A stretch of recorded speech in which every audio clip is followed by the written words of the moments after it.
é mantido o equilíbrio das relações entre nós, seres humanos, e as entidades, as energias celestiais. Muito bem. E que é através da consulta ao oráculo de Ifá. A oráculo de Ifá, conforme condicionou-se entender que seria somente o jogo de búzios. Gente, não. Errado. Errado. Notem bem. Então nós temos meios divinatórios, nós temos as cartas, nós temos o tarô, nós temos a bacia com água, nós temos o copo com água, né? Nós temos o jogo de ossos, nós temos a leitura das nuvens, nós temos o entendimento do canto dos pássaros. Muitas das vezes o canto dos pássaros, né, é um método, isso para quem tem o ouvido espiritual. Não é para todo médium, né? O canto dos pássaros significa uma mensagem. Então compete ao intérprete, ao médium portador dessa capacidade de interpretação, descobrir qual é a mensagem. Por quê? Porque é uma mensagem que está sendo dada através do canto dos pássaros, mas não somente dos passarinhos, não. Reais, não. Até uma galinha, o cacarejar de uma galinha, o cantar de um galo, pode significar uma mensagem. Você tem que interpretar entre as linhas o que está querendo dizer.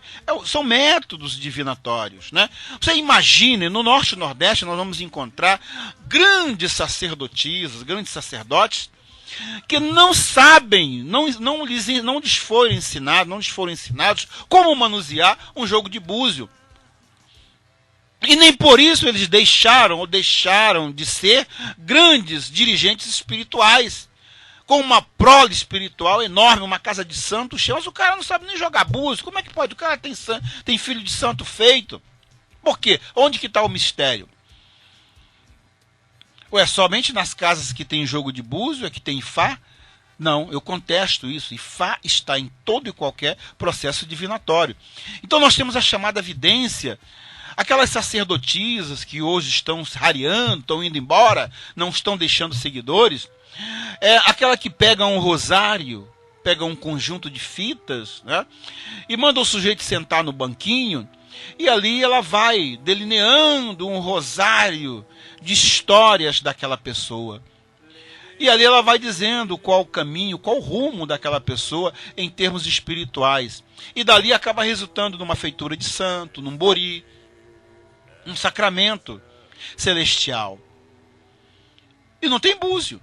Por quê? Porque aquilo também é uma modalidade de oráculo de Ifá.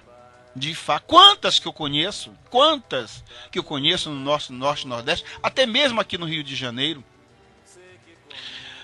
O aconselhamento de uma energia, de uma entidade, de um caboclo, de um preto velho, de um Exu Egum, descobrindo, desbravando mistérios, tirando o véu da escuridão da mente das pessoas, dizendo: seu moço, a sua vida está dando errado por causa disso. É Ifá falando através daquele Exu, é Ifá falando através daquele preto velho, daquele caboclo, para ajudar a humanidade carente e sofredora. É um tipo de modalidade de oráculo de Ifá. Aquele caboclo, o caboclo sério, não é esses caboclos de cervejinha gelada, de brama gelada que a gente vê por aí, não, sargento, né? Não são esses caboclos, né? Entendeu? Mas aquele caboclo sério, que toma lá o seu vinho rascante, não é isso? Ou quando muito, um moscatel. É aquele preto velho, hoje a gente tem preto velho tomando vinho branco, vinhos das mais variadas naturezas. Eu sou de uma época em que preto velho só tomava, e só toma na minha casa, preto velho só toma ou é o vinho moscatel ou o vinho rascante. Alguns até você pode dar o vinho adocicado, que é o vinho suave, ou então o café amargo, né? E tem alguns que ainda misturam algumas ervas junto àquelas bebidas. Então, eu sou de uma época em que essas energias elas arrefecem a sua sede com esse tipo de bebida. Hoje a gente tem preto velho aí bebendo em copo, em taça, né? Ou caboclo bebendo cerveja gelada. Existem uns copos grandes assim, cerveja gelada. Tem que ser Brahma. Exu então nem se fala. Tem Exu aí que só toma se for conhaque 88. Pô, da época dele, será que tinha 88? Né? Tudo bem, 51, velho barreiro, vamos lá, entendeu? Fogo paulista, né? Fogo paulista, tem Exu que só toma fogo paulista. Não, só toma fogo paulista. De repente foi viciado naquilo, né? Mas no tempo dele não tinha nada daquilo. Bem, mas aí são coisas que a gente vai ter que aprender a conviver para poder entender. Então, gente, então é isso. Então, eu já aproveito de antemão, até já para quebrar esse tabu aqui. Oráculo de Fá não é somente o jogo de búzios, é tudo isso. Então, é através desse tipo de oráculo é que a pessoa vai adentrar na nossa religião. E isso funciona para orientar mesmo as pessoas que são iniciadas e também as que são informadas a respeito das exigências dos seus orixás. Quantas das vezes um Exu Egum, não é não, minha mãe?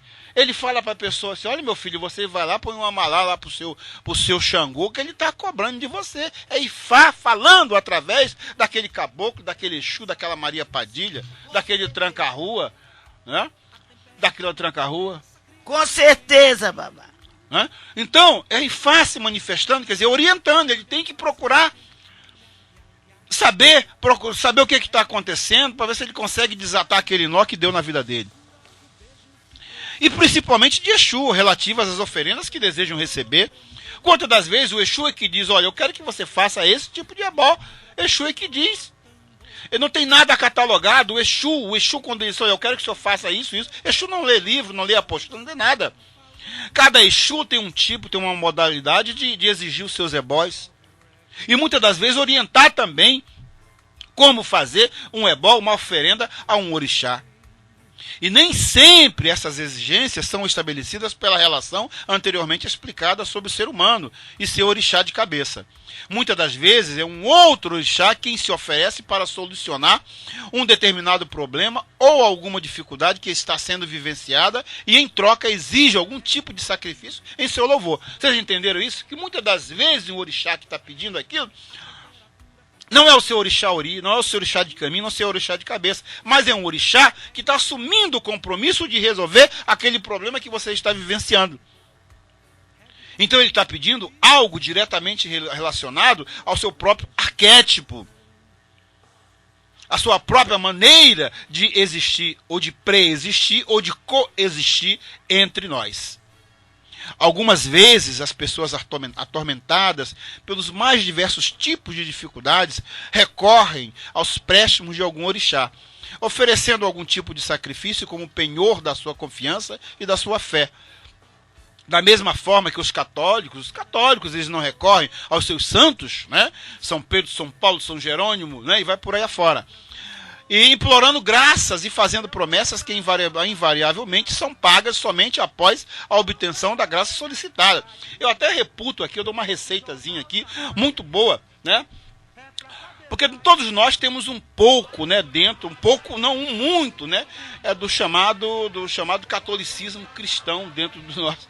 Muitas das vezes o sujeito ele vai para um terreiro de candomblé, mas antes de sair de casa, ele costuma fazer uma novenazinha, né, ao santo de devoção dele, não é verdade? Né? São Expedito, Santo Expedito, é o santo que socorre as pessoas nos momentos de dificuldade, endividado. Como brasileiro hoje ele passa um momento difícil de endividamento, né? É Santo Expedito e Santo Eduíges, né?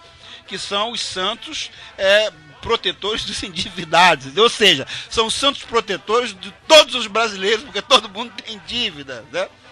Uma parte. Santo Expedito, ele é das causas impossíveis. Também, mais uma característica do Santo Expedito, minha mãe, né? Também, Com então, certeza, quem é também. do Brasil que não tem uma causa impossível? Ou seja, qual é a causa impossível? Todos. Ganhar um salário digno com o trabalho que realiza. Eu sou advogado, mas eu sonho de um dia poder chegar perto de um cliente e ele dizer, poxa, você vai me pagar 50% de honorário? Só 50%, doutor? Não podia ser 60%? Quer dizer, é um sonho impossível, causa impossível, né?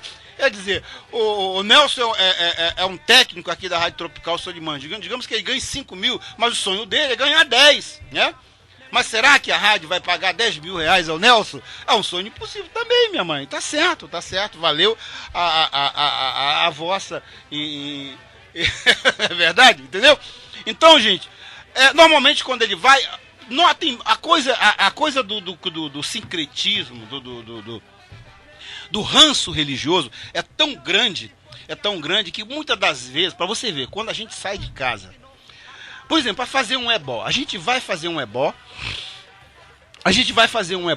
na estrada, vai para uma encruzilhada e tal. Aí você recomenda a todas aquelas pessoas, Ogã, Eked, auxiliar, você tem que ir lá no PG acender vela para o anjo de guarda.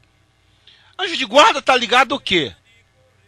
Minha mãe, anjo de guarda tá ligado ao quê? Ao catolicismo, né? Meu santo anjo do Senhor, meu zeloso guardador, já que em ti me confiou a piedade divina, me reges, me guarde e ilumina-me. Meu Deus, quem que ao sair de casa, ao colocar o primeiro pé para fora de casa, não recita essa oração? Eu aprendi lá quando era criança, lá no no catecismo, né? A oração do anjo de guarda. Quem? Você está louvando o quê? Os deuses da religião católica. Então, anjo de guarda, então você orienta os seus auxiliares, Ogãs e Eked, você vai lá, acenda a vela. Com todo respeito. Né? Não é isso? Então, veja bem, então isso é uma receita. Se bem não fizer, mal não fará. Então, você, muitas das vezes, você vai para a encruzilhada, às vezes fazer um ebó pesado. Você vai pedir para o bem de um, mas é a destruição do outro. Mas antes você rezou, Pai Nosso, Ave Maria, eu creio em Deus Pai, não é verdade, né? Entra no carro, tem sempre um santinho pendurado, né? O anjo da guarda. Mas você não se esquece que tu está indo para a encruzilhada para fazer um ebó, que muitas das vezes, claro que é um bem para um, mas é a destruição do outro. Se nós formos analisar, seria uma incoerência. Pô, como é que eu vou rezar, Pai Nosso, Ave Maria, que está no céu, santificado seja o vosso nome, perdoai nossas dívidas, assim como perdoamos os nossos inimigos. Pô, se tu tá indo pra rua, pedir por uma pessoa que não tá perdoando seu inimigo. Ele quer derrubar o cara, porque o cara quer derrubar ele. Mas aí a coisa se entrelaça de uma tal maneira, é o que eu chamo, o profano com o sagrado. Então, gente, isso nunca fez mal a ninguém. Não importa. Eu lembro que eu tive um cliente, gente, um cliente como advogado, ele era do grupo de extermínio. E quando ele foi preso, ele respondeu por vários homicídios. Já se foi, já morreu já. Tá? Está com Deus. Né? E quando ele foi pego, na casa dele, Nelson, Sargento Moretti, Mãe Rose, Marcos Vinícius, o cara tinha tanto cromo, sabe o que é cromo? Cromo de santo, que não é retrato, é cromo, né? Tinha tanto cromo de santo, Nossa Senhora do Perpétuo Socorro, Nossa Senhora do Desterro, São Sebastião, São Jerônimo. Ele tinha uma caderneta com todo tipo de oração, Pai Nosso, Ave Maria, creio em Deus Pai, tudo, e tinha a reza da Caba Preta, ele tinha tudo. Aí você vê, e era um cara, um matador de aluguel. E era um matador de aluguel, era a vida dele, era o trabalho dele. Você chegava, eu quero encomendar um sujeito, e quanto é? Tanto, pode deixar, ele não queria saber, problema e tudo lá. Mas ele não saía de casa sem fazer suas orações, inclusive acender a vela para o seu anjo de guarda. Então, quer dizer, de uma certa maneira, se você for analisar, os santos da Igreja Católica, né, eles se acompliciaram, se me permite assim, eles se acompliciaram com os nossos também lá, os profanos lá, da cultura afro-brasileira. Então, gente, são essas coisas que a gente precisa esclarecer para vocês, né? Quando você fala de sacrifício, né? Então eu estava falando aqui, voltando ao mote principal, o problema do sacrifício, né? Que muitas das vezes você faz do sacrifício não, da oferenda. Você faz uma oferenda para um orixá que não é o seu orixá, não é o seu orixá de caminho, nem o seu orixá de cabeça, né? Mas sim um orixá que está comprando a sua briga naquele momento. Muito bem. Esses sacrifícios são oferecidos aos orixás, que genericamente são denominados de ebós. Ebós, comida, né? Que se dividem em Ndjimbalé, sacrifícios com derramamento de sangue, quer dizer, o nome aqui é africanista, né? É o chamado ebó Ndjebale, ou Ndjebale, né? Que são os sacrifícios com derramamento de sangue, ou seja, aquele sacrifício que você vai ofertar ou vai sacrificar um animal, uma galinha, um bode, um boi, um cabrito, né, um pombo. Não pode ajapar, que a japá é de proteção, né? Não pode ajapar e tal. Né? E uma pomba, rola, enfim, e você vai oferendar. Então é o chamado sacrifício Ndjimbalé, o sacrifício com derramamento de sangue, né? Ou num linguajar bem mais comum a gente fala o sacrifício sangrento, com sangue, né? E temos o outro que são os ebós Adimus. A de Mus, a colocação africanista. Ou seja, os